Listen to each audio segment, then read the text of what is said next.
Good evening, everyone.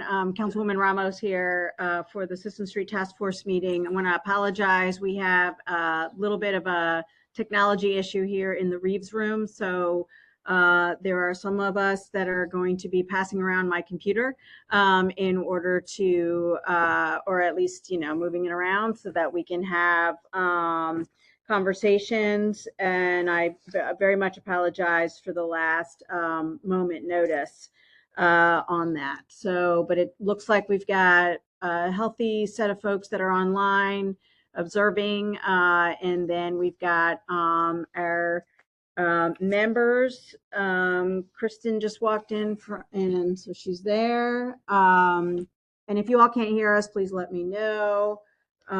Jed is here from Bikemore. I have Samantha sitting next to me. And then I have John here. So there's 5 of us in the Reeves room and online in terms of the members. Deputy Director Robinson is online. Kevin from Charles Village is online. Councilman Jones is online. Keandra from Reservoir Hill also online. Marianne Henderson from Midtown Benefits District, as well as that's okay. He's on his phone. As well as Sandy Sparks from the Friends of the Jones Falls. Sorry about that. So we do have a quorum, so we can get started. And so welcome everybody, and wanted to just go over the agenda quickly. We are going to do a couple housekeeping matters. We just did the roll call of the members, and we're going to have some a discussion about what people observed on the site visits this past weekend. I sent you a document that we will then do some discussion around some of the recommendations, and then look at our calendar for the next steps, hopefully being able to wrap this up in early March. And so hopefully everybody's okay in the snow. It's definitely been a dramatic experience for a lot of us, that's for sure. So Deputy Mayor or Dana, do you have housekeeping matters? I'll jump in. I don't really have any housekeeping matters other than that the beta version of the website in the page for the Sisson Street Task Force is reachable. It's available. The plan is to have everything tested and go for real live on Thursday night. But you can take a look. The public can take a look at the website for the Sisson Street Task Force. We're constantly adding data and putting in information. So the updates should be happening on the regular, and that is it. And just grateful to see so many people, members of the public, on this call. Thank you. Great, thank you. I will say that we're not taking testimony this evening, but folks that are online have been already using the chat, and so that's okay. Again, apologies for the technology issue here in Reeves, but I'm glad that we're able to make this work. So we want to go into the site visits. The members who attended, we did not have a quorum of the task force for the site visits, but so we had 6 of us, and so it was Kristen, John, Samantha, Councilman Jones, myself, Sandy, that were on the site visits, and wanted to open it up to anybody who attended to kind of give some feedback, ask some questions, provide any observations that you had around the site visits. I thought they were very interesting. I think meeting some of the crew, I think, was great. because it was freezing that day, we also got a sense of what are the conditions that they're working in terms of particularly the folks in the at Bowley's and at Sisson, and that they're out there. We met Mr. Jones, who is there to help people recycle the right things in the right place at Sisson, and he'd been doing it for 15 years. And I had asked him, how he deals with the cold, and he goes, "I've been doing this for 15 years. I know how to dress." Everybody was very much taking pride in their work, and I thought it was pretty amazing. Bowley's is huge in terms of the land that is in that space that is used for both the citizen drop off part was actually pretty small, but the rest of the land where the trash trucks are and the locker rooms for our sanitation workers. And then there's a lot of land that's empty that's still ours. And I'm assuming that's where the composting facility is going. So it's a much bigger facility, but definitely not used like Sisson. I think we saw, double the amount of people go into Sisson than we did Bowley's, I would imagine. Anyway, I thought it was good to see both of those. We did stop by Reedburg. We didn't go in because it is closed. And it didn't look as big as Bowley's to me, but we only saw the outside of it, very snow covered. But also observed that Reedburg is literally right across the street from people's homes. It is right across the street for where people come out of their homes and they see it. So it has to be maintained. It has to be, a place where people know that they can go, but also that they are, not seeing all of the debris and other things that are there. It is literally right across the street from homes. Bowley's, that's not the case. It's definitely not. Although it's nearby the Herring Run. Somebody asked if it was in a floodplain, and I haven't checked that. No worries. Is close to Herring Run. So we didn't, it's very close to Herring Run. So we weren't sure if it's in a floodplain or not. And I have not checked that. So I don't know if Deputy Director, if you know that or not. But it is something to check if Bowley's is in the floodplain, because we've basically eliminated all of our sites, alternative sites, because of floodplain issues.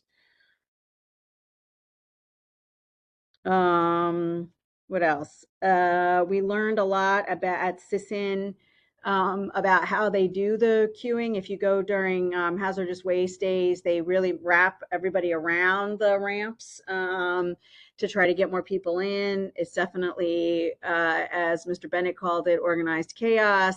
But they manage it and they get it done. And the part of Sisson where there are the bins and the other trucks are where they manage the pitch-in program. And we had a long conversation with Miss Debbie, who runs the pitch-in program from Sisson about how that's doing. And the change around not just having community associations. It used to be that just associations would reserve the 4 per year, and it would be throughout the year, and it seemed to work well. I have, in my district, the constituents who really, that is their job. Miss Mona in Waverly, that is her job, and she takes very much pride in reserving the space, the dumpsters, organizing the volunteers, making sure everybody knows that it's available. And she stays there and makes sure that everybody who uses it is a resident and not just somebody random looking to dump stuff. But there was a recent change where anybody could order them, and that's caused a lot of confusion, both externally and internally. So that's something to think about. Anyway, it was good to talk directly to, a lot of us do talk to the workers whenever we're at Sisson, but with our lens of looking at operations, I thought it was really interesting. We got a chance to look at all of the bins. So it was the trash, the recycling, and then the other items, like the new bins for the mattresses, the new bins for the electronics, the new bins for, I know it's confusing to, the new bins for all of the other materials. So anyway, I'm glad that we were able to go, because then we can put a lot of this in around how huge Bowley's is and the opportunity there versus how small Sisson is. But everybody makes it work. So anybody else? Samantha, did you have any observations or anything that you wanted to bring No, up? I think that was a really good summary. I know one of the largest points of conversation around Sisson Street has been convenience and where it's located. We recognize that Bowley's is pretty far east, but it's about 5 miles from Sisson. But then theoretically, folks, if it's more accessible, more folks from that east, northeast, southeast part of Baltimore could use that, and theoretically would use that if it was just as accessible as Sisson. And same with Reedburg being pretty far southwest. Again, if you take a look at that map that we saw from the short study at Sisson, a lot of folks, it makes more geographic sense to go down to Reedburg, but folks are still going to Sisson. Everyone from that kind of west side, it does make a lot of sense to go down there, but I understand habits and It's been closed. I said if and theoretically when things are open up. Yeah. Yeah. So yeah, it's from Sisson to each one is about 20 minutes.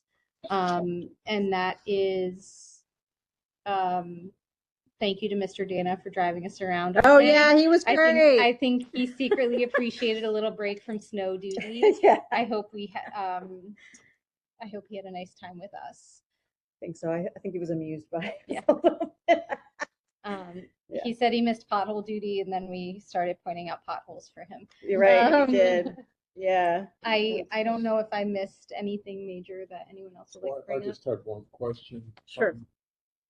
When will the operation get back up and started at Reedburg? When will they start actually working on the place? It's projected to be closed for 3 years, unless the director can correct me if I'm wrong, but it's a 3-year construction. Yep. Yeah. So it's we didn't see it when we looked at the capital budget because the money's already there. So they're getting ready to get started. Obviously with the snow, there's a water main break in the facility right now. So the water's been turned off. That they will do that. Councilman Jones, I see your hand up. Yes, just wanted to add that one thing I kind of noticed that while each facility is a little bit different or might handle a different thing here and there, most facilities designed to kind of operate the exact same way. Just as far as like the bins and the category of the bins and how many bins that are used, and that at Sisson, they did express that it's hard for it to function and operate the same way some of the other facilities operate because of the space, the limited amount of space, which kind of what they call organized chaos. Yep. That's all. No, thank you for that. Kristen, do you want to add anything? I think along the lines of what everybody else said, like I agree with, it was a great way to kind of view and travel where everything's located and get a feel for the sense of distance. I think it was really interesting to see where the hub of operations is. I don't know if it's always been at Sisson, but like there's like a zone where they're operating for the entire DPW out of Sisson. Right. So like that's another thing to also consider as well. I think too, I thought it was also interesting. We knew that they only took hazardous waste only at Sisson, but it's also a very small operation and very dependent on how and when the collection of the hazardous waste is happening. So that's kind of like the push and pull in terms of like people that are coming to drop off. They can't have it on site longer than a day, I think is what he was saying. So I think that's also like in terms of the ebb and flow of things and how people are coming. I'm not sure if we may have addressed this and I may have like forgotten, but in the rehab for the other locations, are they going to try and set up hazardous waste drop off at some of the other locations too? Yeah, that was a question that I had too, because I don't think that we actually got an answer if they were, I guess, because if they were thinking about closing Sisson, that hazardous waste would have to go somewhere. Right. It's just a matter of which one. Is it going to go on both Reedbird and Bowleys, or was it going to go just in one of them? Right. Yeah. Director Garbark, you're on. Do you know the answer to that question? Or Deputy Director? The question was, if Sisson closes, where does hazardous waste go? Hey, so good evening, it's Deputy Director Alan Robinson. So if Sisson were to close, we would definitely have to figure out a location for it to go to. More than likely, it would be at the Bowleys Lane facility, because we are doing some upgrades to that to include composting and some other activities there. So it would be ideally at the Bowleys Lane. We have to check the floodplain issue because it's very, It's very. not. It's not in the floodplain. It's not. It's not Oh, in the you checked floodplain. it. Okay. I think Okay. it's It's up the hill Yeah. from. Okay, great. Yeah, because I think hazardous waste in a floodplain would be terrible. Yes, that would be terrible. We started this whole thing. Right. That's literally how we started it. It's all up here. Okay, Jed has a. Oh, okay. Yeah. Yeah. I So. think the other thing too, I was going to say that was nice about, I think Rebird also had this, well, I don't know if Rebird had this, but to see at Bully's Lane is they had kind of the trash operation, like the vehicle operation for DPW happening in a separate zone from where the residential drop off was, which was kind of nice. Like both can happen at the same time. Both can kind of sort of happen at the same time at Sisson, but if there is like a backup of traffic that can adhere how trucks probably come in and out at Sisson because of the tight. Yeah, I don't think that traffic there's flows, any so. way that the sanitation guys could also Right. be there. Yeah. Yeah. I mean, during COVID, the recycling, because we didn't have recycling during COVID, so that space where the green bins are and the green trucks was where people would come in, put their recycling, and then leave. So it potentially could be used as some other type of space if maybe we moved the pitch-in program, somewhere else, right? If you utilize that space. But it seems like you said, the headquarters of all of this is Sisson, and so they do have each of those things there. But that is a more space that could be used that currently is used for the pitch-in. We also saw how they're gathering all the data too, which was really nice to see. I think you saw an up close and personal of like how they gather everybody's license plate, all the details that they take down for the data, which is fantastic. So it's really exciting to kind of see how the maps we saw in the previous meeting, we got to see kind of how they actually take that information down and are tracking 2 times a day, 5 times a week. So make sure that people don't overuse the services. Right. Yeah, I was impressed with that. I guess she's using an app. She was using an app, and they had the same thing at Bowleys too. So they were monitoring. And the gentleman that we talked to when they came in, he came into Sisson from 21230. It's like Southeast Baltimore, And I didn't get a chance to talk to him to see whether he usually uses Reedbird or not, right? But people come to Sisson. It's super easy. So yeah, I thought it was great. So I really appreciated the staff's opportunity. I see Mr. Bennett here. Please express our thanks to the team, and thank you also for being there and providing us with really great information. And just one other thing that I can add, I reckon that was kind of new to me is how frequently can gets full and gets poured out of some of the locations. So it's not as whether we call it a transfer station or whatever the technical name of it is. I've realized a lot of what's dropped off there isn't there long. Throughout the day, they switching these cans out at least 3-4 different times throughout the day, where it's poured out and then taken to the main place. Yeah, it's taken to Bresco or the landfill. Bresco, I think, is the place where they take it. Yeah. Jed, can I just ask one real clarifying question? I was going to open it up for questions from members who couldn't go. Yeah. When you guys were talking about hazardous waste, is Reedbird going to be able to take hazardous waste or not?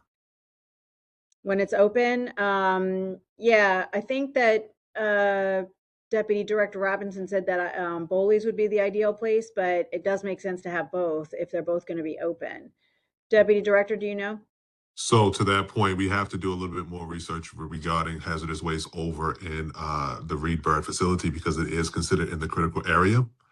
Oh, it is. Oh, And it's right next to yes, water. Ah, that's yes. why. So because of that, Yeah. we have to be very cautious about any facility that we put over there. So not ruling it out based upon precautions and things of that nature, but at this stage, that was not the ideal location for it.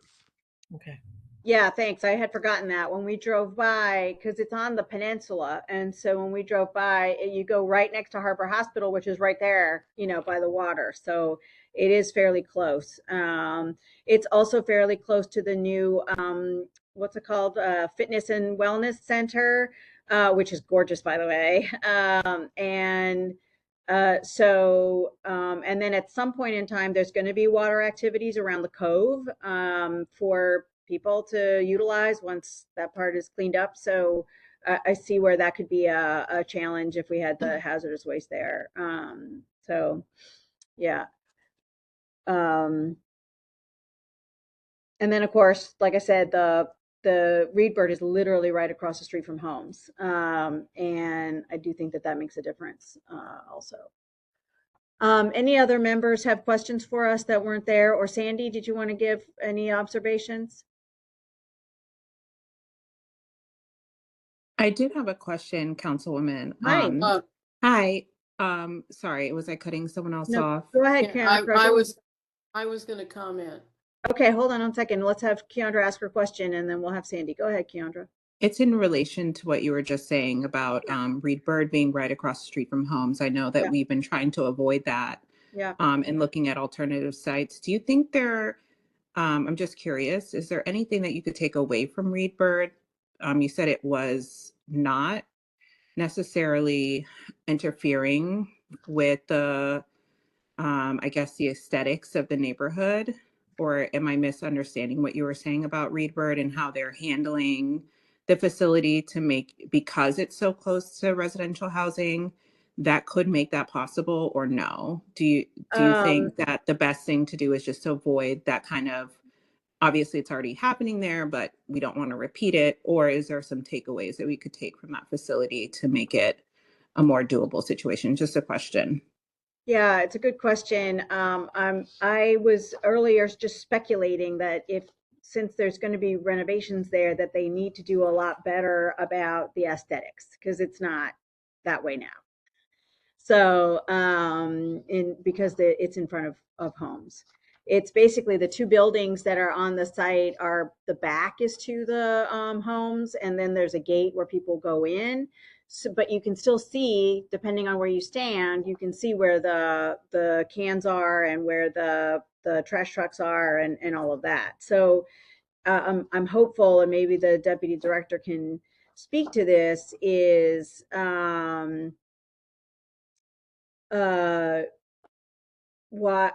if there's plans for making it more aesthetically pleasing so that it's not more of a challenge in a neighborhood that's really working hard to, do better. I mean, the Cherry Hill Place is just down the street from there, and I know those are going to get renovated soon. Thank you so much for clarifying. I totally misunderstood what you were saying. No, I'm sorry if I wasn't. Yeah, no. It just needs to be, it actually needs improvement. So it's not something we'd want to repeat. Okay. It needs improvement, no question. Thank you. Thanks.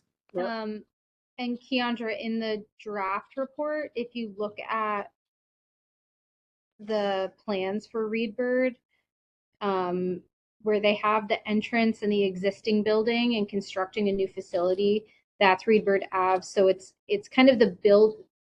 I don't like that it's right across the street from houses, but at least, I don't know, it's the buildings are close to the houses and the sidewalk, and then the facility and the trucks are farther back on the property. We didn't get a great visual of how far back the property goes because it was all snow. Yeah. So I couldn't tell, but I think if the building is at the front of the property, maybe it could be a little bit better than what it has been in the past, and I'm hopeful. Thank you so much. That's really helpful. Thanks. Yeah. Deputy Director, can you speak to that?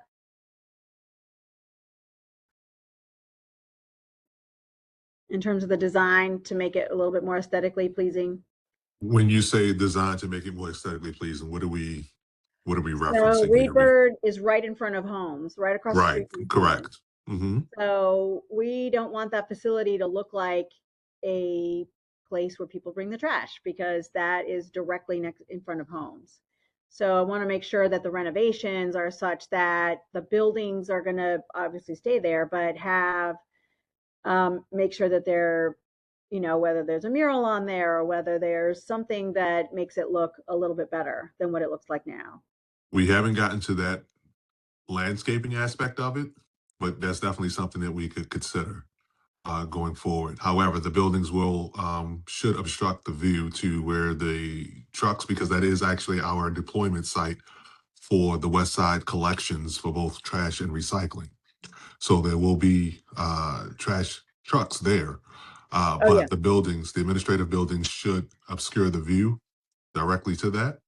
One of the plans had a separate entrance for our residential drop-off. So that would be off to the side of one of the administrative buildings and working its way around. However, we are still going through the design phase of that facility. So I don't have any definitive answers as far as what the aesthetics is going to look like on the outside yet. Okay, hold on one second. I'm going to pull this up so that everybody can see it.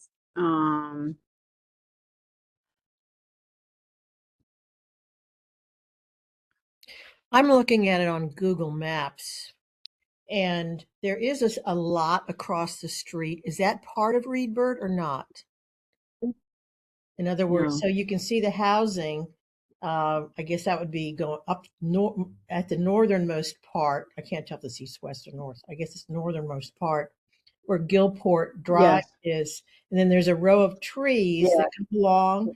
And then this is a shot taken during the summer, obviously, because there's a hedge. It looks like a hedge along the buildings. I don't know if you could see that, but there obviously is space. And I'm not sure, are they doing demolition at the site? Is it a complete redesign, or is it? There was at the lot across the street, there was construction happening. I don't know whether that's going to be more housing. I don't know that.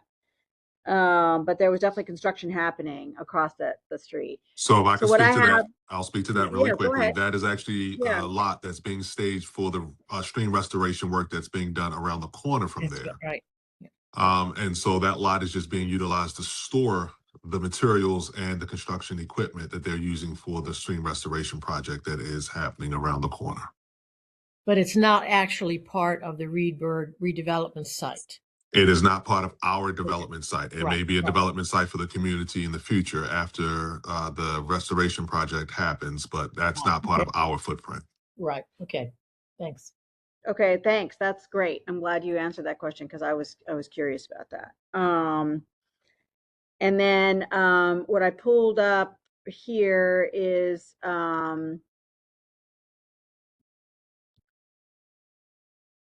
the site. This is Reed Bird here. The houses are kind of right over here, and then this entrance right here is where Director, when I went to visit with you, this was last year, we entered here, and that's where Mr. Derrick and the crew would receive residents. You're saying that that's not going to be where they're going to receive residents, it's going to be further down? What I'm saying is that this is a preliminary design and that we are still in the design phase for this location. Okay. So this is subject to change. Got it. Oops. Okay.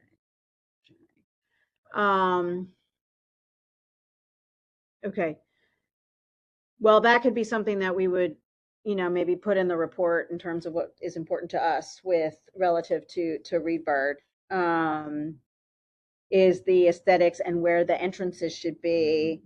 Because remember with Bowley's, there was a residential entrance and then there was a trash truck entrance, right?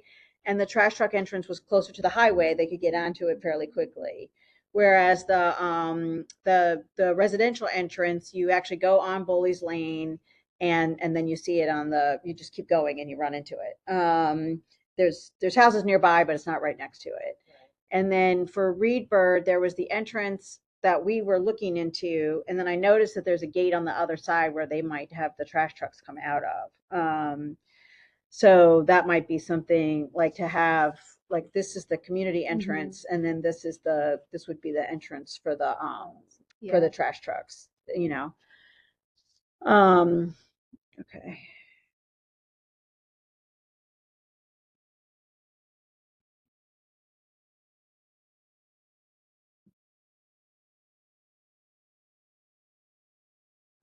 It would be interesting, and I didn't get into this as to, you know, I know that there's a lot of planning going on in the Cherry Hill area. I'm not quite sure around the community development plans over near Reedbird, but I know that Cherry Hill is going through that. So that could be something to think about as we look at this.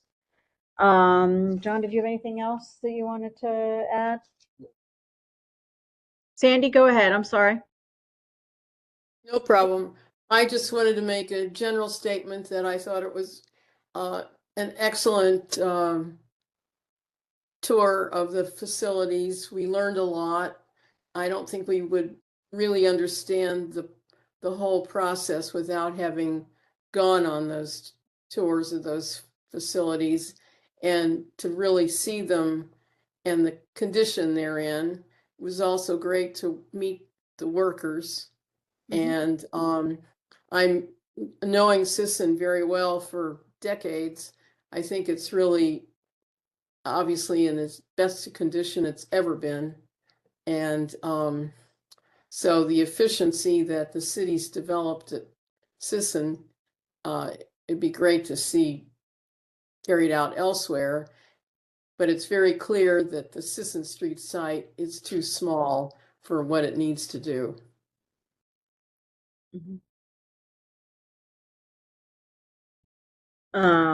Right, because we had even talked about if the ramp could be expanded a few feet because they're not using that, if that would help. And the only way, my understanding is that if they could put the bins at an angle, then they could probably fit more of them. But they don't have room to put them at an angle. Whereas for Bowleys and for Reedbird, that might be the case. I mean, the only good thing about having it flush with where people put it in is that it's evenly distributing the trash. Because if you put it at an angle, people are going to throw it out. It's like, you know, so at least it's evenly distributed. And again, we saw that Bowleys, you know, does not have the ramps, so people would have to get out of their cars and put the stuff in, or somebody would have to help them. As opposed to with Sisson, you still have to get out of your car, but it's just a lot easier to just put it over the side. So I know that is the plan for the renovations of both sites. Anyway, so it was great. It really was. I would recommend the tour for the other members who weren't able to go, and maybe we can arrange that for another time. But I thought it was good. Anything else about the site visits that anybody wants to, any member that didn't go that has questions? I could just offer Yeah. more of a comment around the Sure. truck traffic issue. Sure. I think, you know, with Bowleys, there's pretty rapid access to large arterial streets that access the highway network and can get you to the incinerator really quickly. With Reedbird, you do have, you know, a block of houses, but then you're out onto Hanover and Potee, and you can, again, pretty easily access the highway network to get to the incinerator. Challenge with Sisson is you can get to 83 pretty easily, but you still have, you're going to be interacting with that truck volume throughout the central core of the city, where there's a lot of pedestrian activity. With Reedbird, the advantage there is the park investments and Reimagine Middle Branch are building trail infrastructure around that site. And so even though there will be, you know, truck traffic on that street, they've already done traffic calming on that street with buffered parking lanes, and they're adding that trail network down there. They're going to need speed bumps on that road. Yeah, and so I think there's a lot. There's already planned investments in that area that are going to, you know, offset some of those harms, even though it is extremely unfortunate as close as it is to those houses. Yeah. No, I appreciate that. Actually, when we left Bowley's and we took the short way, which was through the highway network to get to Reedbird. And then when we left Reedbird, you could see the incinerator, right? We could see it both ways as we were coming in, because we went on 895 to get there. And then and then coming out of Reedbird, you go up and you can see it from there. Eventually we want to close that thing. So I think I was also trying to look at, future uses, because if we're really looking at potentially having reverse vending machines at those sites to be able to bring your bottles for your 10 cents. And the construction waste is going to a separate site, which the director told me about the other day, which I was very excited about. And so reducing some of that, and we also have the ideas around improving the pitch in and all, so that we're not taking as much. I do think that this whole conversation still is it's looking at how we run our solid waste, but then also with the goal of not putting more stuff in the landfill and not putting more stuff in the incinerator.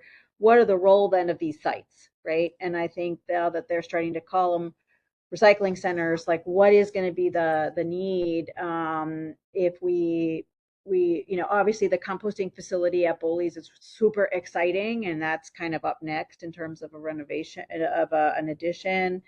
We're working on I don't know that the bottle bill is going to pass in the General Assembly, so we're working on our own thinking around how that would look, whether it's a reverse vending or some sort of MRF or something at each of the sites.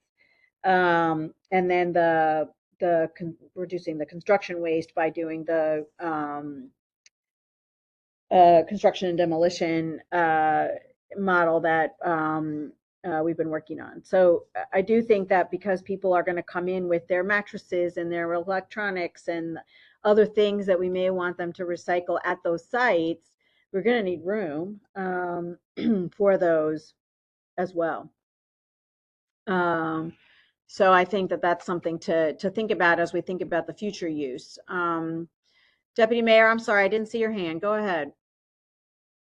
Good evening. I just wanted to add one thing. The Reedbird has $12 million already there, and they requested an additional $10 million for the CIP to complete the construction. I didn't see that in there. Hold on.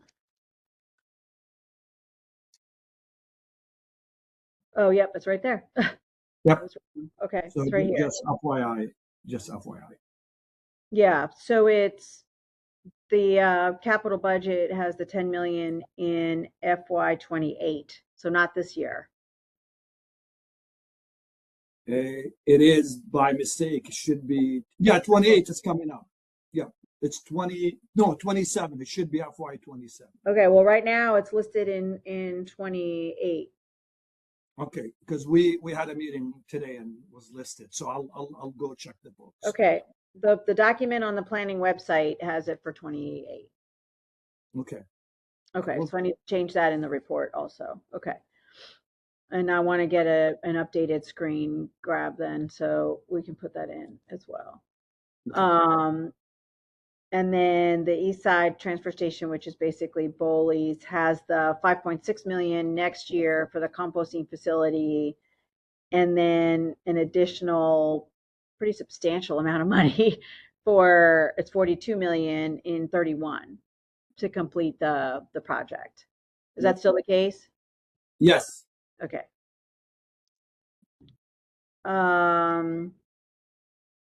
And then we've got $1 million here, $1 million there for just some of the other compliance and regulatory work. We also have health and safety improvements, and then the waste diversion facility is what I was talking about with the C&D. So that's good.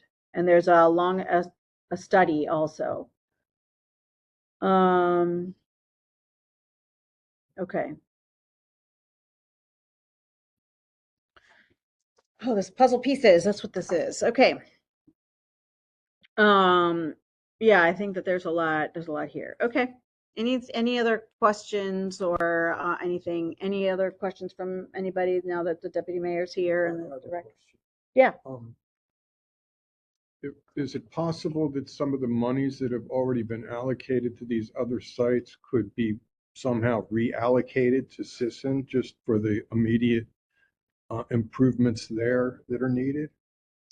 There's actually a line item in the capital budget, I believe, that has been done.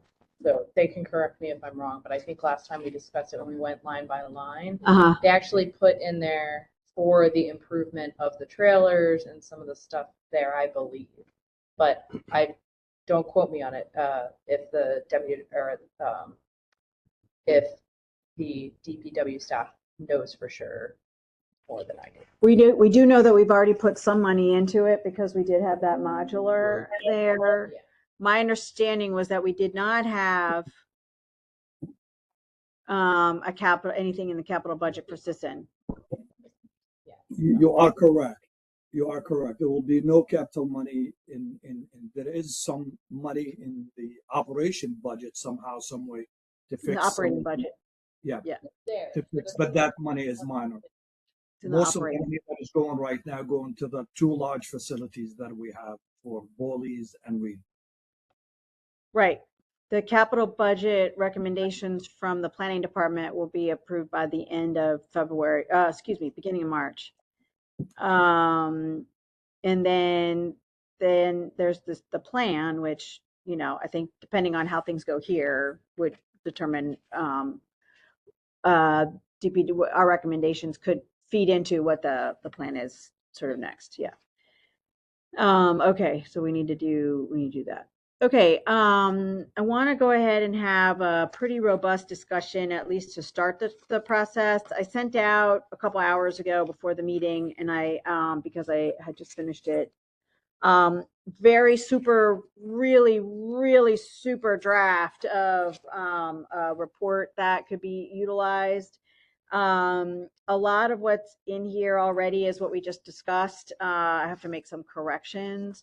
So I wanted to just focus on just starting the conversation around recommendations. With all of our questions and all of the data and everything that we have, I actually don't have a sense of consensus from in the task force. So I think we want to at least start having the discussions about each of these, figure out what other data and information that we need to make a decision, decide if we want to first, send something out to the public to get feedback before making final decisions, all of that as part of, because I think we've collected a lot of data, but again, if we need some more, let me know. So what I sent to you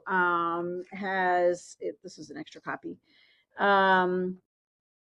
I only printed out a couple because by the time, yeah, you got it on your phone. You got it on your. See it on my phone. Okay.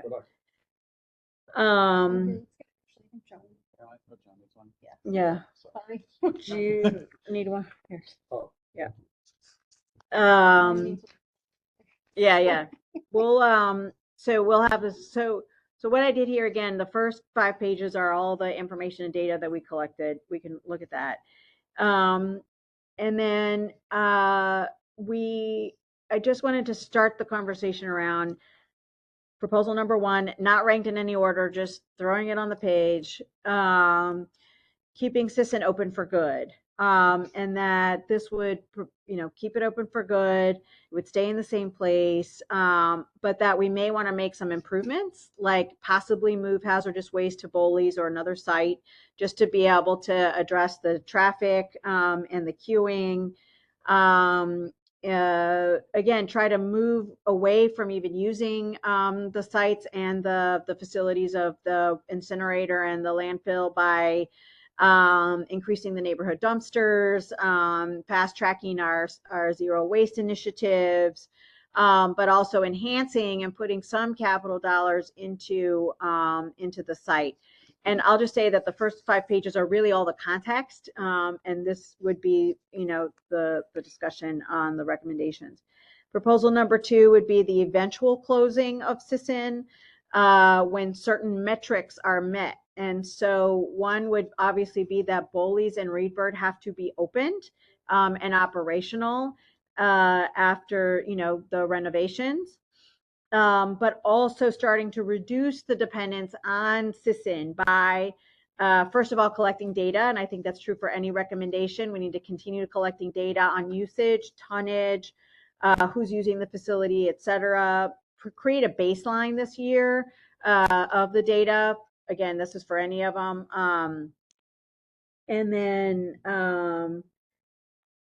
that way we can monitor the less dependence on each of these if we monitor the data.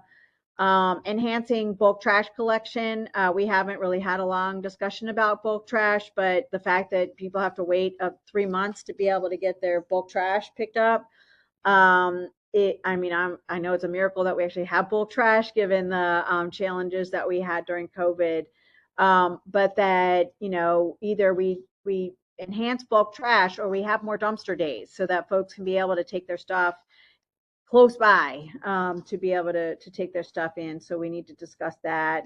More dumpster days, possibly doing more dumpster days in areas that need it most. So maybe 6 in some areas and 4 in others.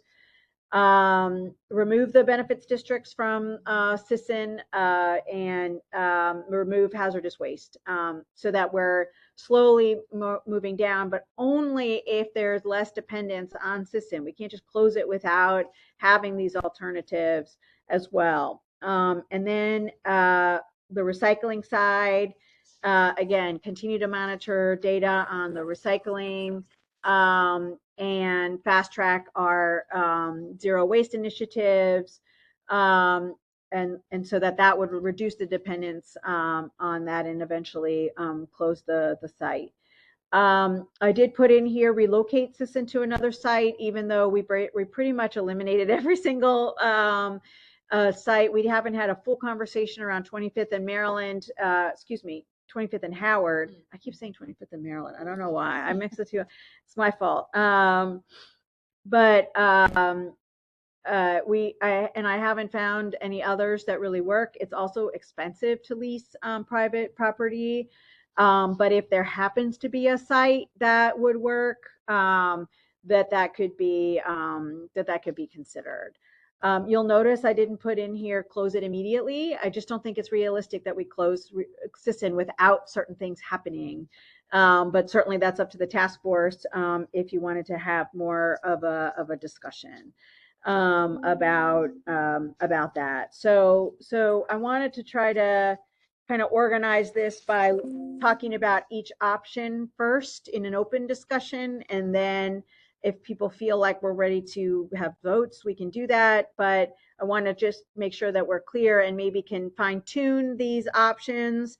I'd love to have a public input meeting from members of the public who are users of the sites to maybe weigh in before we make final decisions. But again, I leave that to the task force folks. So the first proposal around keeping Sisson open for good. Obviously, there's challenges there because there is a development plan that the residents have in place.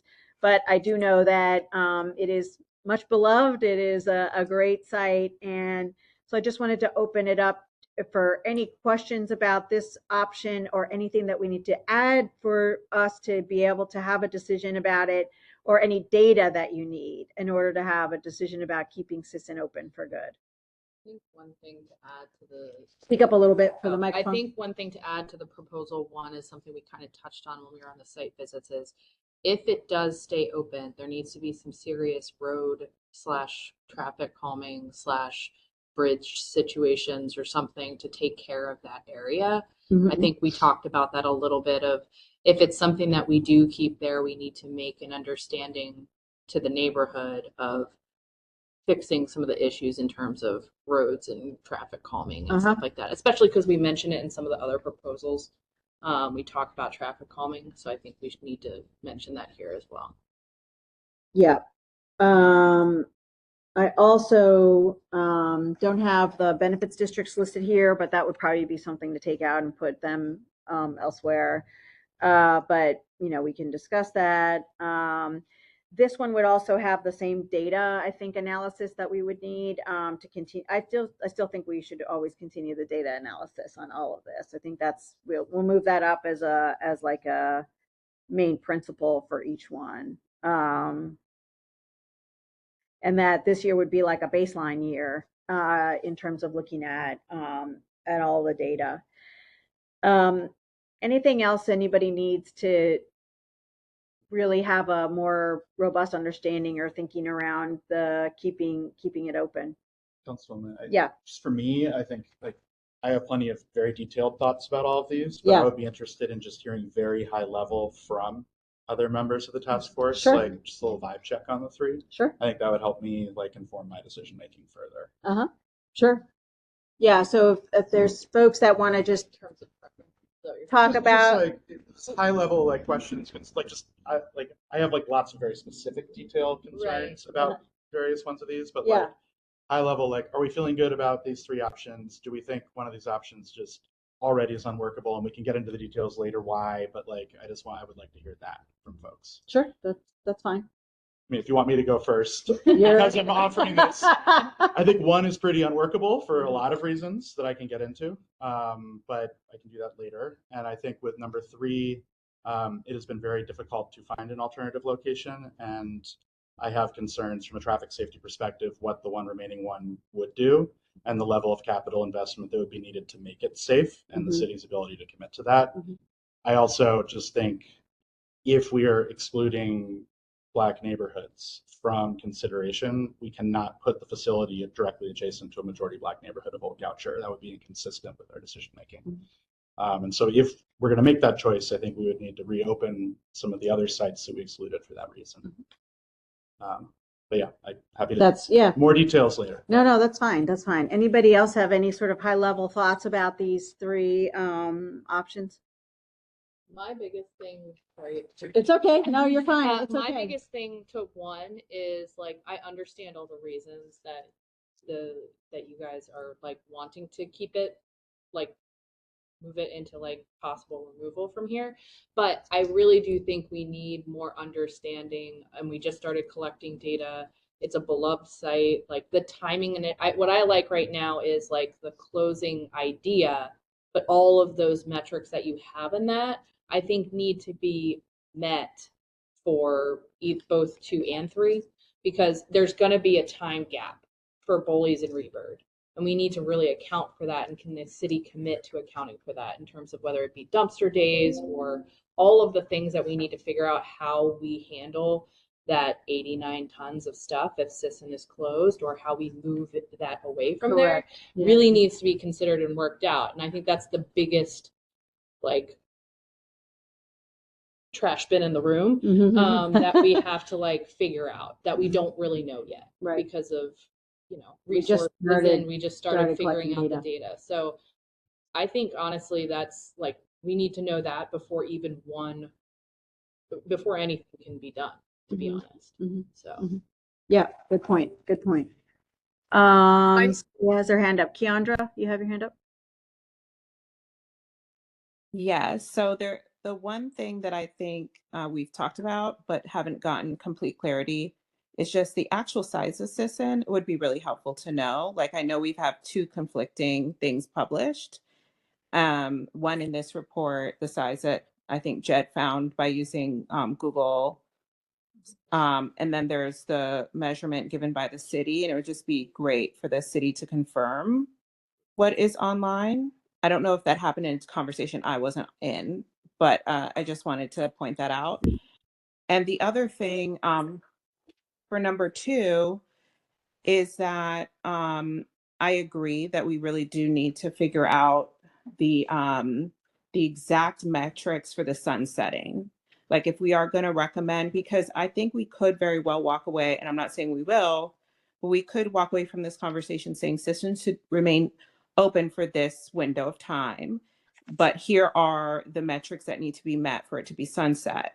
And I think what would be really good if we could walk away with some of those recommendations, even if we walk away saying, hey, we're not sure if this is possible, but here's how we would know it's possible. So just putting that out there, that there might be a way to make those recommendations, but still come away with a timeline and a way to measure and know if that's possible.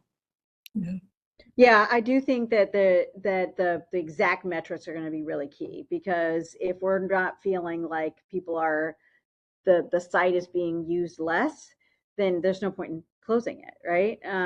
So, but at the same time, we have the zero waste goals, we have these other two facilities, but I do think that measurement is going to be helpful. And I know, Keandra, this is something that interests you.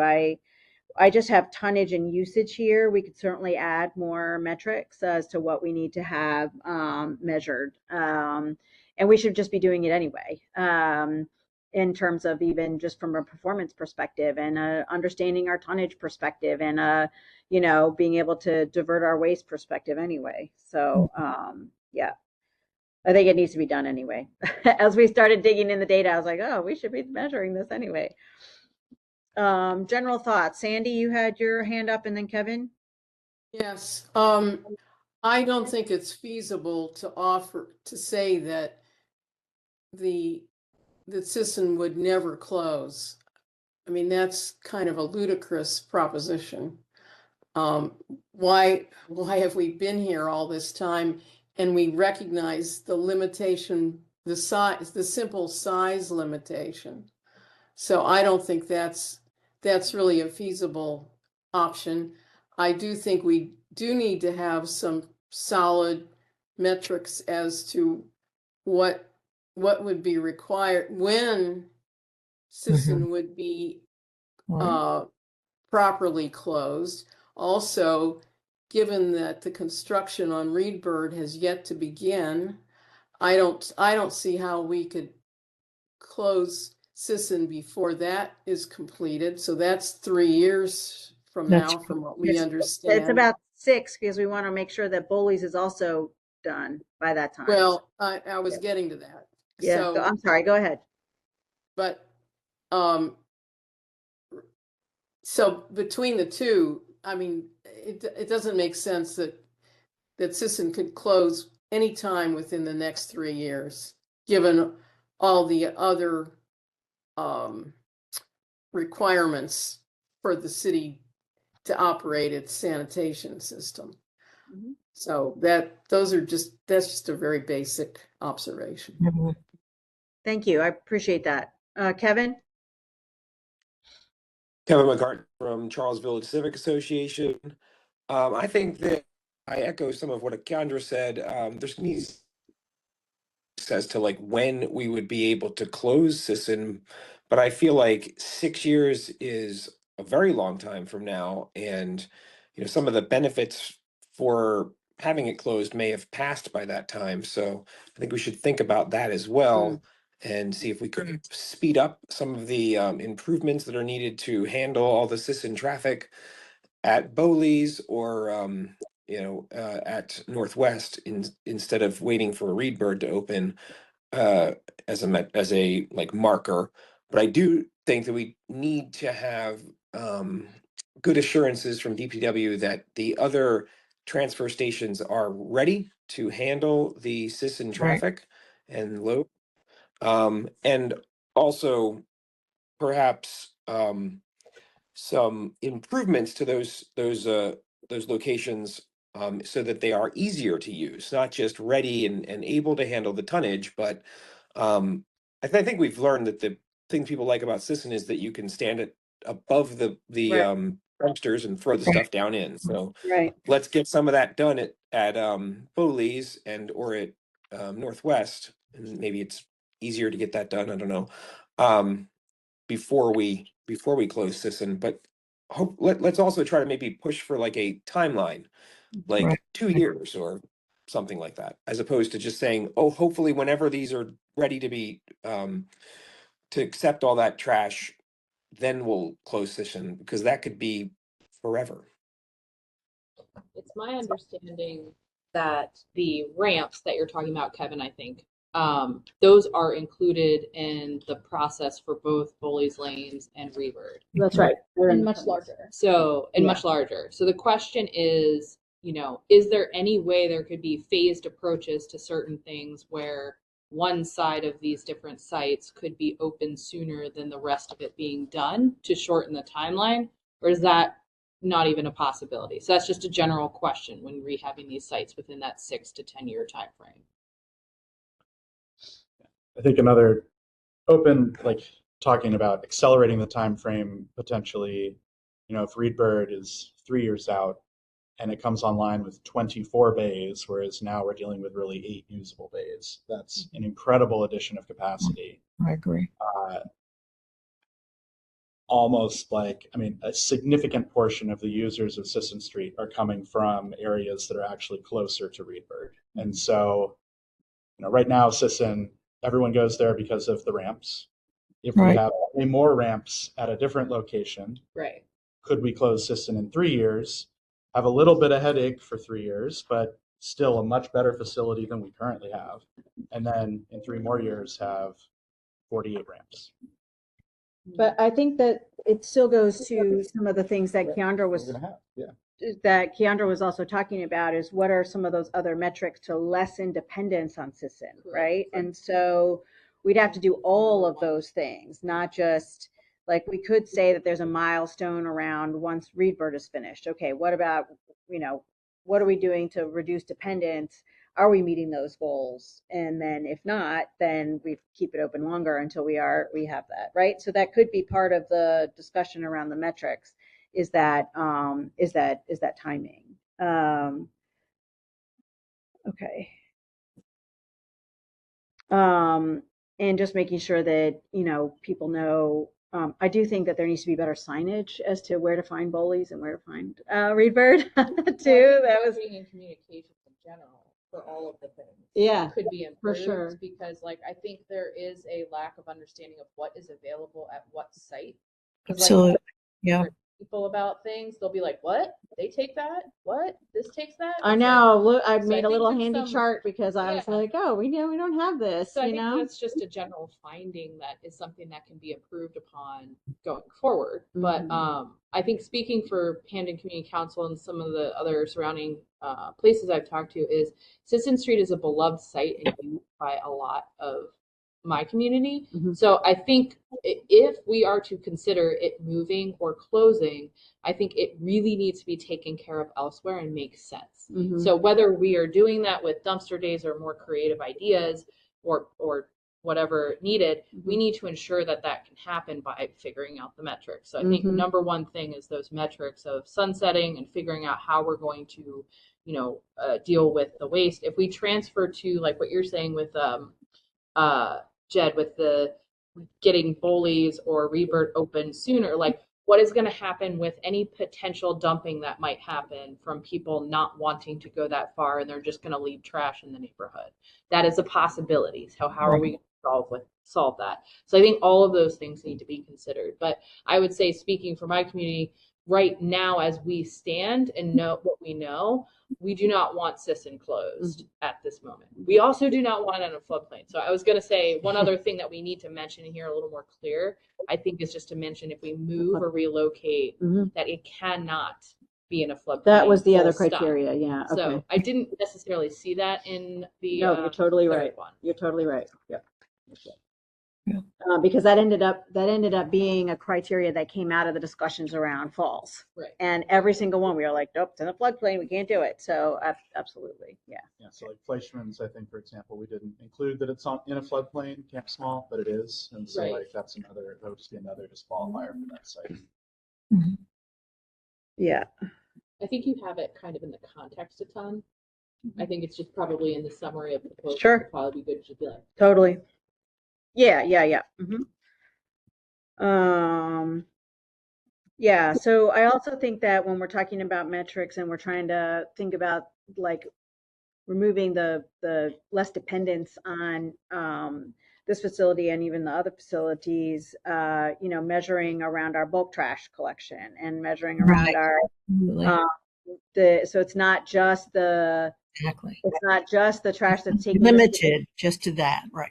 Yeah, it's got to be all of that. It's the bulk trash, it's the dumpster days, it's the you know, when we get a C&D site up and running, or you know, construction and demolition site running, you know, how that goes, so that we're able to see like the less trash going into those facilities. But I do think that there's, you know, there's the recycling issue, which we want to be able to do and have in inconvenient spaces so that people can take and feel like they can take them in those spaces. One of the ideas around the bottle piece is so that the county residents don't come and bring their bottles and expect to be paid from our facilities, is to not have it at grocery stores, but to have them in these sites, so that you have to take your bottles in order to get your 10 cents or 5 cents or whatever to these sites, because you have to show ID.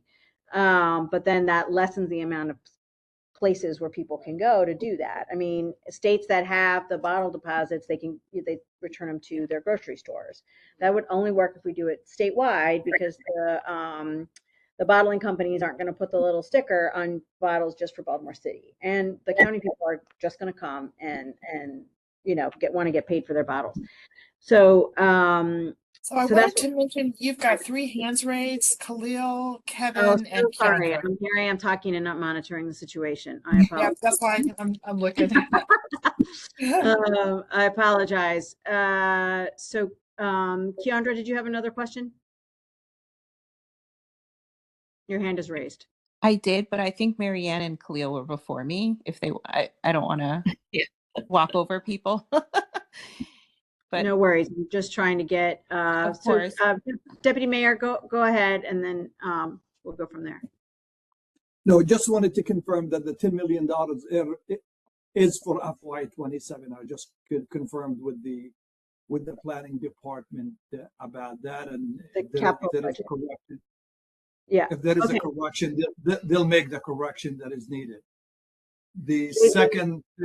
The second thing that I wanted to make sure is, as we think about timing as an option, as the group is thinking about timing, they should be looking also maybe the 3 years and additional dumpsters or anything else that could be done during the period of time, if that's an option out there for the group to think about. Because I agree with the people that thought that 6 years is a long time.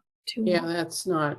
So 6 years probably is the timing, and thinking about expediting the construction piece for the other projects, while it might be somehow feasible, but is unlikely. It just simply because that is for Bodies Lane, just simply because, you know, the money is there, and it's a big chunk of money that is Bodies Lane requires, and where the design is right now. So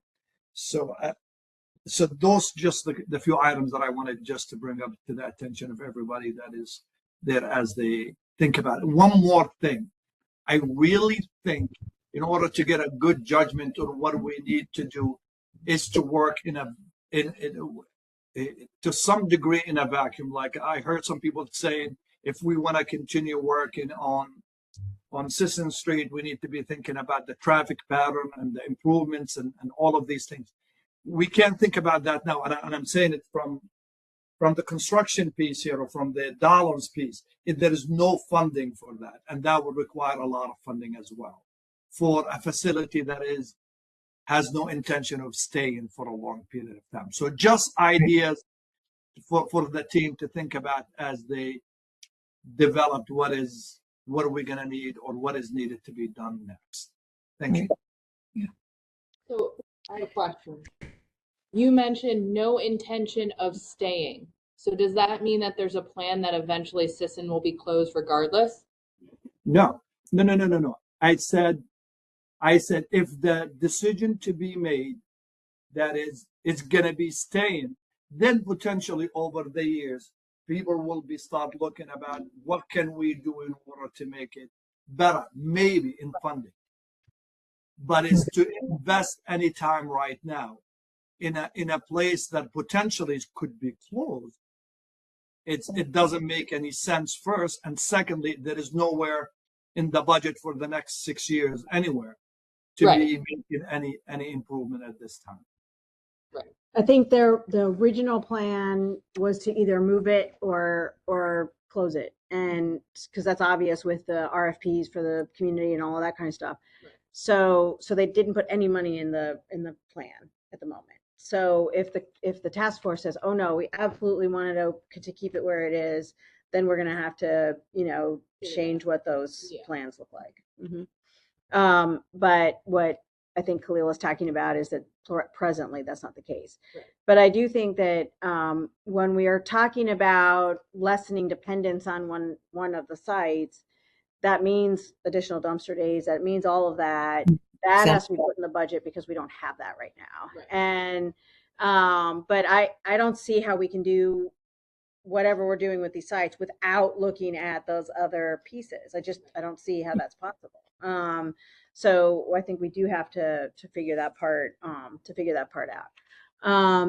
Mary Ann and then Keandra and then Kevin. Go ahead. Okay. So what I would like to say, I actually agree with just about everything I've heard. It's very interesting, of course. And I think what you're saying, Odette, is that it really needs to be a very comprehensive approach. In other words, you can't have, you can do A if you do B, which is all the other things that you've been talking about, like the dumpster days, more recycling, more education of the public, educating them about these other alternative sites. If you're going to move hazardous waste to just one place, that's going to have a profound impact. And so I think everybody is hearing the same thing, and that is, we would like to see Reedbird become a fully functioning place where people can do what they're doing at Sisson Street. But at the same time, we need all these ancillary things to happen as well. And we also need the time. And I think ideally, if we could do it within, first it was 18 months and then it was 2 years. And now we're talking 3 years or more. That gives us a lot of time to make those transitions. And that may be able to give us a softer landing simply because we've thought through all the other options that we have to develop. I guess the other question is, someone's writing, is there money for extra dumpster days? Those are the kinds of things that we have to build into our thought processes. Mm-hmm. So I think we're going in the right direction. I think we just have to plan it very well and make sure that we have, I don't want to call them conditions, but I think a very comprehensive look at how we go about doing this. We look at the use, we look at the matrix, we look at all those things, metrics, and we use that to guide us in that particular part about use, but we also look at all the other sides of dealing with the public, the bottles and all that stuff as well. So I think we're getting there. Yeah, I do think that it's just not as simple as moving, closing, or keeping. Like it has to be, comprehensive. Right. So, and the metrics I think are going to be important because then we can know whether we're ready to make that switch, because that means we're eventually changing behavior as needed. So, and I realize that that's not. There are people who want this closed right away. I just don't see how that's possible, but we can do it in a way that's at least there's some certainty in thinking about how we're planning on doing it. So I think that makes sense. Keandra? Thank you. Yeah, I was on that behavior change piece. That's actually a kind of I don't know, this is probably not a helpful question or comment, but I was thinking, is there within the budgets of the 2 sites that are going to be redone, is there any budget on educating the nearby public? Because we're noticing that trend of people going to Sisson from areas that are actually really close to those sites. And has the city budgeted any money towards educating people near those sites to use it?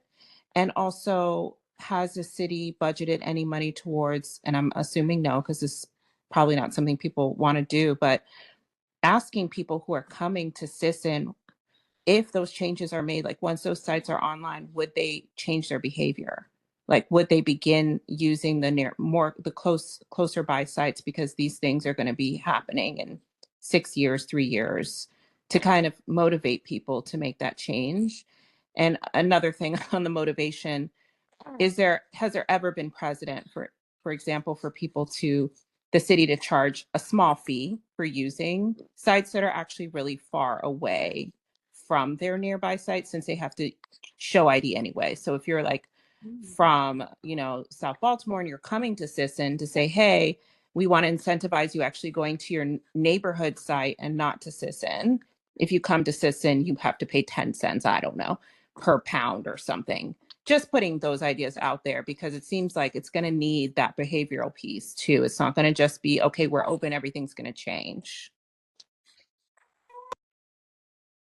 I don't think anybody's thought it through that yet, which is one of the reasons why we're all here. So because literally, like, just flipping the switch is just going to cause a disaster, and so it's going to have to be some way of educating, but also doing all of these other things to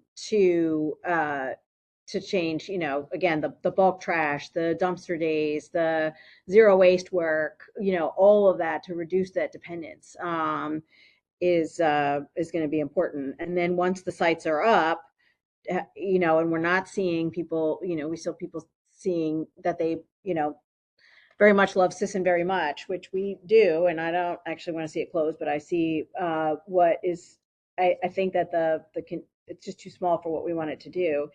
How then do we change that if we're not able to get these other things to change the behavior? So Can we hear from John in there? yes, definitely. I know Kevin was on, and then we have two over here. So let me get Kevin and then you two. Okay, Kevin, go ahead.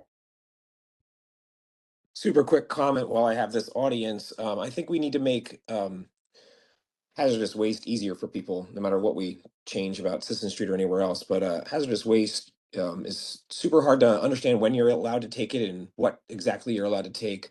I feel like I'm relatively well involved in the neighborhood and in the city, but I don't necessarily know myself when and how to get my hazardous waste. And I understand there's a problem with like where to store it and those kinds of things, but I think that having it stored in thousands of basements across Baltimore is probably worse than having it stored at a central location in a metal bin at one of the transfer stations. So just while I have this audience, making it easier for people to get rid of their hazardous waste would be a great improvement no matter what we do. We actually had that same discussion while we were at Sisson, the exact same discussion. Well, And good. my understanding from Mr. Bennett was it's about when the contractor can pick up the materials, because we don't want it sitting there for several days, and it made sense to do the Friday, Saturday, and then have them pick it up on Monday so that it's just gone. All right. So then, but everybody's got, you know, tons of hazardous waste in their basements across the city, which is Right. a real safety issue for firefighters and that kind of thing when those things Yeah. happen. So, you know, it'd be nice I to do be able to think that take there's some, hazardous waste every day to yeah, the transfer stations, all of them, But anyway, right. I think that's that's it. something that we need a little bit more details on in terms of what are the other options for that, because the same model, just putting it at Bowley's may not necessarily be the best model. Right. So And I do agree with other speakers who stated that putting it at Bowley's is not central, so it would have to be at Bowley's and Northwest, or Bowley's and Reedbird, or all three, or something of that nature. Would be yeah, ideal. And I understand that that's a staffing and budget issue, so we'd have to talk about that. But yeah. No, and I do think we need more conversation about the benefits district as well. But that could be worked into a different meeting. yep. So Samantha and then John, and then I'd like to hear John. okay, sure. Well, I would just like to say that we used to have hazardous waste pickup at the western parking lot for a while, like Oh, really? sort of quarterly, I believe, or at least bi-yearly. And Huh. To me, it seems like that could be another option because that's pretty centrally located as well, sort of like Sisson. People could just drive there off of Northern Parkway. And if that was announced in the calendar or whatever, people could use that to reduce the burden on some of these other transfer stations. Uh-huh. Yeah, I guess the issue is just like, who says it has to be at a transfer station, right? That's kind of the point. Okay. Yep. I think we need to do a little bit more work on the hazardous waste side for sure. Thank you for bringing that up. Appreciate it. Hi. So in regards to the three options, I think everyone on this task force knows my opinion on option one. Remington is ready for Sisson Street to that area to be redeveloped into something that's more beneficial for the city at large, as well as for the direct neighborhood. We do have an opportunity here for some potential growth. That is something that also aligns with the neighborhood plan and the city plan. I'd also like to point out that for both options 1 and 2, DPW has made it pretty clear that they do not really plan to invest anymore in Sisson Street. And so while I think we can make that recommendation, they have made that very clear that the site does not work for the workers. While they are doing their best and they're doing it with a really, really, really excellent attitude, they're a really helpful team, it's simply a space that's not working. Relocation, I'm very uncomfortable with, considering, like we've discussed, that we do not have many options. And yeah, I see your batteries getting pretty low, so I'm trying to rush here, but those are my big things. When it comes to, keeping Sisson open for a certain amount of time until we meet certain metrics, I agree with many people on the task force that 6 years, which I understand is the construction general timeline for the other two locations, we do risk that opportunity being gone, as well as, 6 years is a really, really long time for something the community has been asking, the immediate community has been asking for us to consider moving towards something else. It's also in a number of different strategic plans, as we've highlighted before, just saying it again on the record. Mm-hmm. Okay, awesome. No, I appreciate everybody's thoughts on this. I do think that it definitely, oh, Sandy, I'm sorry. Go ahead, Sandy. Sorry about that. I think it's terribly important that we have a marketing plan to go with all these changes from as soon as this is released, because I think the public is badly informed. They do not know what they should do or could do.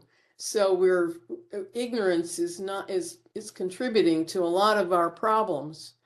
And I also think that that the site renovations need to be programmed so they're in some way running parallel, that we don't do one and then the other, that we're doing some at each site so that each site gets done sooner rather than later.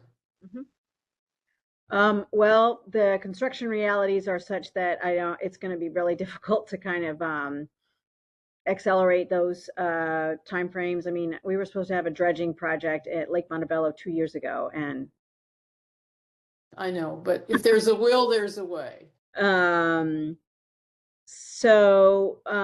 so to close us out in terms of next steps, are folks feeling comfortable that we can sort of fine tune what I have written here and then go ahead and present it for feedback for community, or do we want to really work, get some of these answers to some of these questions and fine tune the one recommendation that it seemed like there was consensus around, and really agree on the metrics, really look at kind of the full comprehensive picture in another meeting before presenting to the public? Do you all feel like we need to have comment? I would like to have public comment because I think it's important. But I think public comment would be important. I think it's important. I think we're not experts in what proposal number 2 would really take. Yeah. I would really like to see DPW come up with a plan, shows us how much it would cost and what it would take to successfully divert that trash in 18 months Mhm. and in 36 months or something like that. And what those cost differences and programming differences are. And I think that would help us determine the feasibility of that proposal. Mhm.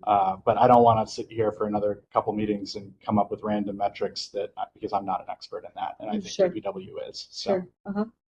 Sure. So your suggestion would be to have DPW take kind of the basics that we've outlined here for option 2 and do a deeper dive as to how it would be done, what the metrics would be, the feasibility around the, or at least like what it would cost to do the additional dumpsters and the bulk trash and kind of all of that. So hopefully accelerate the timeline potentially. Right. So that we have all of that information as we think about what the next steps would be. Do we want to have public comment in the meantime, or do we want to wait for that proposal and then I think public comment? Having public comment on the 3 options now, because they're out there and they're pretty broad, I think makes sense. I don't see how number 1 is feasible for worker dignity or safety or traffic safety, and so I don't really want to focus a lot of time on number 1. I would like the committee to focus, or the task force to focus on number 2, because I think it's the most realistic option. So I'd rather spend more time on that, but I don't think we should preclude public comment from talking about the other ones. Yeah, I think public comment should be on all 3 in a general sense for sure, Okay. just to get a gauge on things, especially if, I don't know who is speaking online, but if there's a lot of stuff where the public is unaware of certain things or whatever, I think it's good to start early to just kind of say, hey, we're considering things. What do you guys feel? Whatever the process for what we do there. But I do think I don't think we can remove 1 off the table until we understand the metrics you're talking about. 1 has to stay on the table until those metrics are figured out and met to see if anything's actually feasible. So I think that's the biggest conundrum we keep kind of circling around. For sure. Because Yeah. it's the biggest sites that's used. Everybody loves the site. The DPW staff, the biggest thing that they have is kind of what you're mentioning in terms of not enough space, but they do love the site. They love working there in terms of the stuff and logistics they've done with organized chaos. They would just like to do that organized. My sense is I got that they want to do the organized chaos in a better space, ideally. But I think we need to figure out, okay, if we do all these things and move this or close it, how does that affect the community? And what are the metrics we need to measure that to see if it's feasible in a certain time frame? Yeah. So that's kind of my feeling on that. Yeah, I really would like to take the temperature a little bit. I know that we have a lot more data than the general public would, which is why I kind of wanted to put the whole context together in a document that then we can fine tune some of this and send it out for public comment.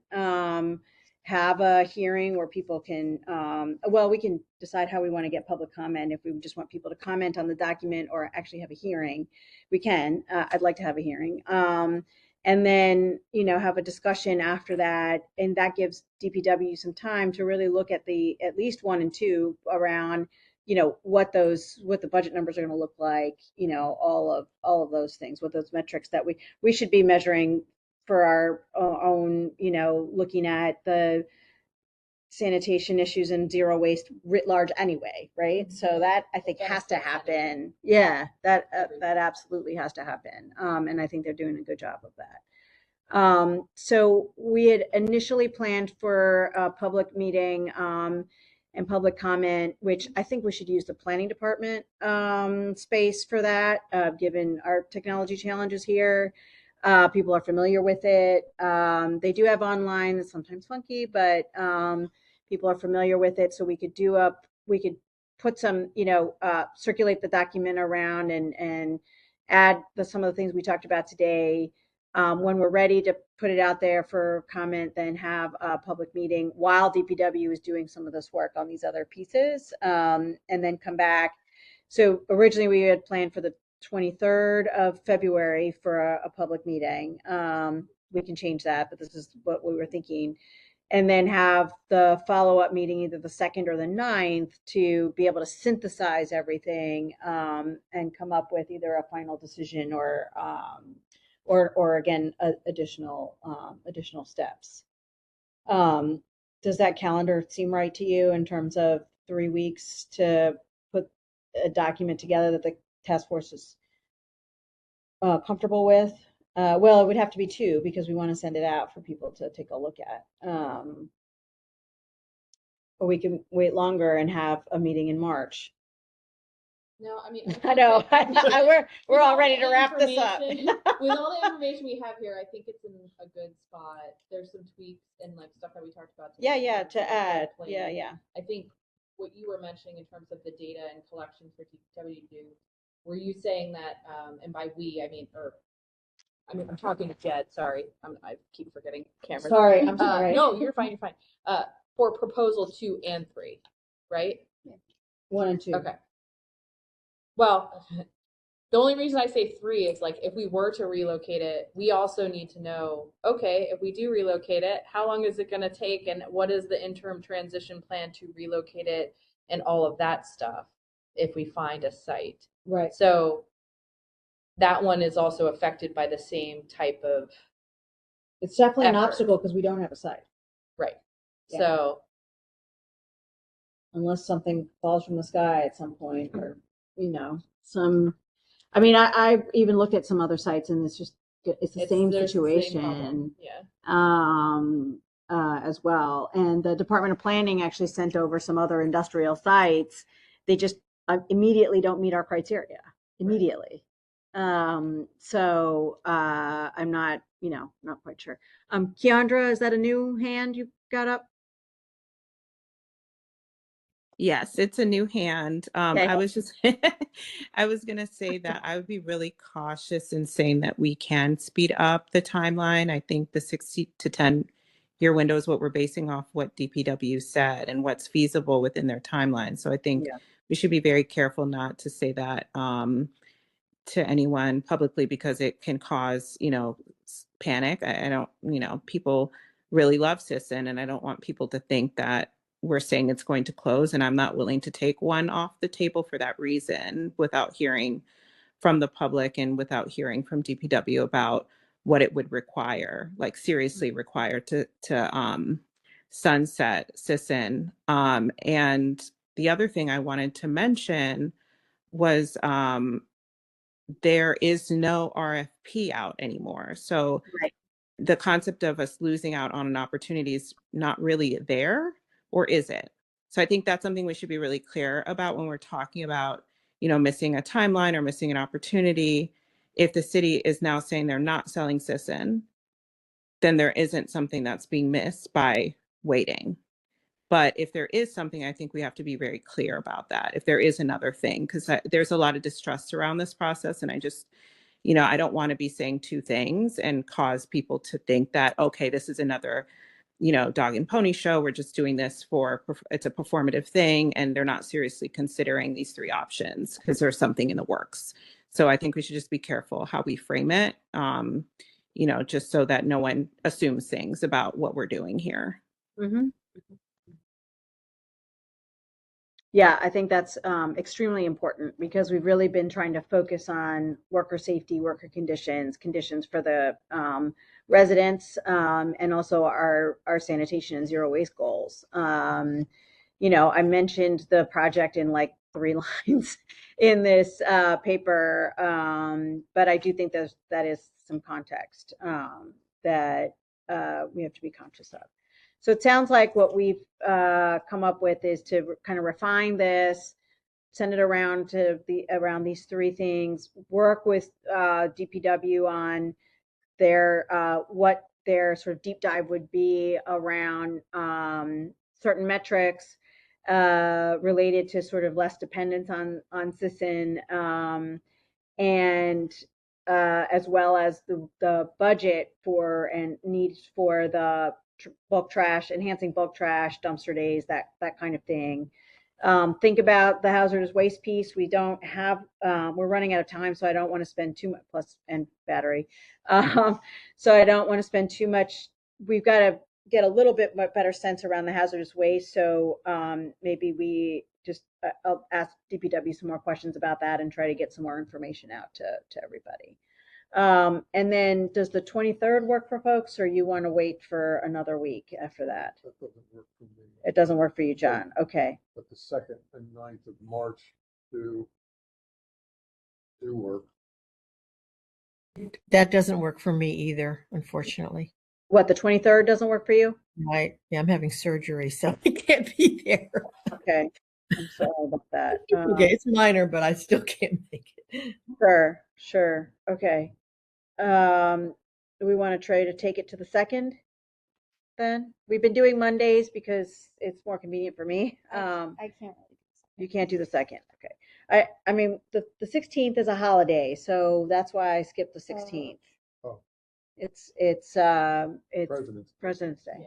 Well, I could do the 16th if that's still if that's an option. Are we allowed to? Or if we're allowed to do the 16th, but I also recognize. Yeah. Oh, the building's probably closed, right? Yeah, the building's closed. I'd have to talk with Charm TV if they'd be able to work with us on the technology. Or we can just surround ourselves from my computer and have a meeting, but it's a public meeting, so we want to have a place where people would be able to come. Is next week too soon? The 9th? If we're doing public testimony first, we already had the 9th bookmarked as a task force to kind of have another meeting. I do want to take some time to get the document where folks are comfortable. That's our Got it. That's Okay. right. Yeah, we had said that we weren't gonna do the 9th. We could do a public meeting on a Saturday. Are they usually always Mondays? No, I know. Yeah, totally. I got it. Yeah. I don't want to go much further into March either. And I know the mayor doesn't either. He's like, get this done. So we don't have to stick to Mondays if you want to try a Saturday. Are the rest of the days of the week not good? Oh, no. Yeah, days of the weeks and the evenings are really tough for me. Okay. I literally have community meetings every single night. Kevin just said no weekends. And I think I heard Sandy go, oh, Oh, no, no. it's Saturday. No, not Not a I Friday may be night. making that. March just because Sorry. we can't more. Is that the Yeah. Well, also, there are some of us that are deeply involved in the General Assembly session, and that ends in beginning of April. Okay.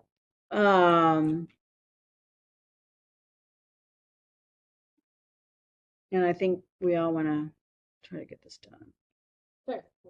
Are Thursdays an option or no? Depends on the Thursday. Can we do Thursday the 19th so that we're keeping on that like 2 weeks Within the same zone of the 25th. since the 16th is a holiday? I'm okay with that. For me. I'm good for that. Yep. To check something, make sure John can take my daughter somewhere.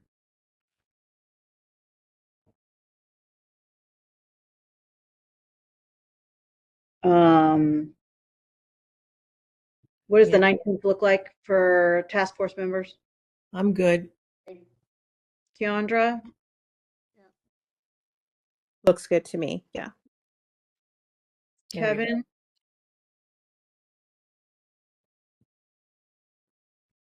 I think that'll work for me. Thanks. Okay. Okay.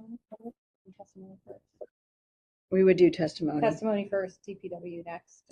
No, I think we would just do testimony. Just testimony. And we'll have a separate meeting with DPW about the metrics and all of that piece, and maybe even make a decision that day. Great. So Because we have the just to second. clarify, what are we talking? We're talking about a meeting on February 19 at the Planning Commission, if we can get it. And there would be public testimony on the 19th or no? Yeah. Yes. Yeah. All of that. Okay. All right. Thank you. 19th is okay for me. It's works for you? Okay. All right, we're gonna put that in here. Do we want to stick with the 7 o'clock time? I guess because we've been doing Yes. 7 o'clock. Okay.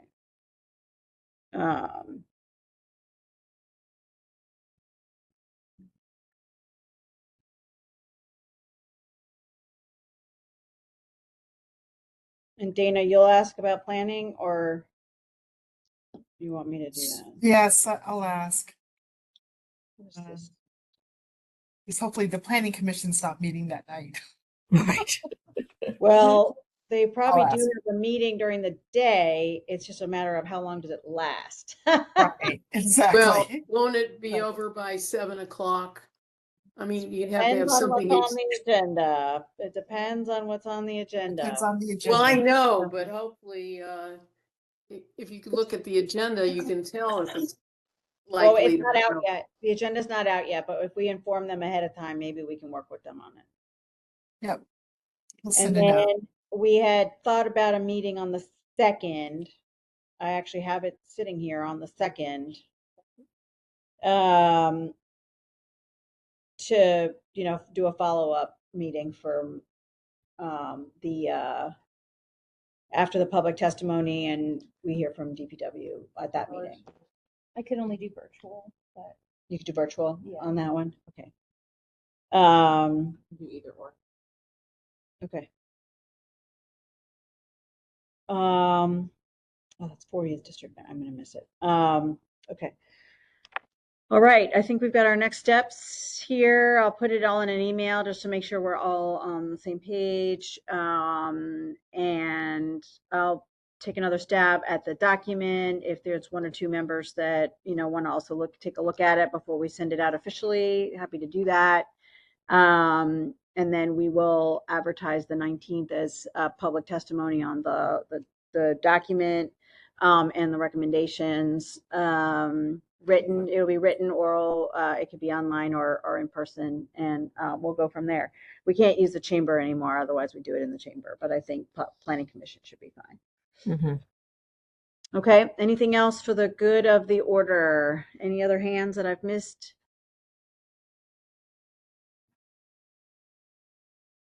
There are no hands raised. Okay. Great. Well, I'm going to have to sign off because my battery is absolutely now running out. I got the little signal. So I know, good timing. Okay. Good night, everybody. Thanks a lot. Good night. Good night.